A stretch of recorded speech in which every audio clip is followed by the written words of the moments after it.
beautiful day to have a great day. Good afternoon, my darlings. My name is Natasha Nyauza, reporting for Lineovel Entertainment. If you haven't subscribed to the channel, please do so. And if you have, welcome back, my darling. We're talking Kelly Khumalo. I know she has been trending a lot lately, especially this week. Today, we're talking about South African vocalist Kelly Khumalo, who has been trending for the wrong reasons as well for years, ever since the murder of her then boyfriend and baby daddy, soccer star Senzo. Firstly, I would like to say that I've got nothing against Kelly Khumalo. So, it is alleged that Kelly Khumalo is the mastermind behind the hit on Senzo Meyiwa.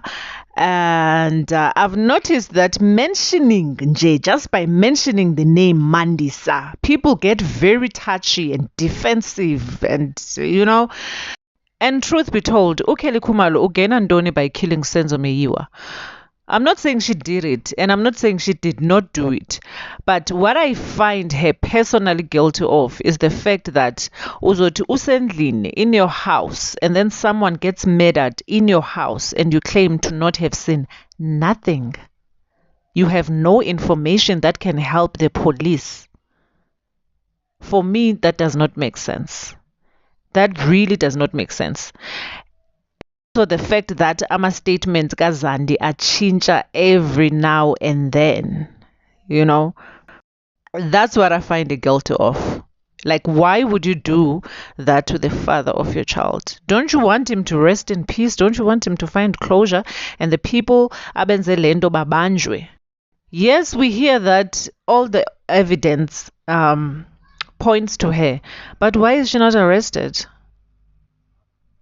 Why is she not arrested yet? If there's evidence that she's the one who paid those guys to kill Senzo, she's the mastermind behind this whole thing, why is she not behind bars? I'm going to ask this question again. Ebezogena Ndoni by killing Senzo Meyiwa. And on the other side, we've got a scorned wife who has been left for a side chick. Now that's motive right there. Anyways, that is it from me today. Please do like, subscribe, and share.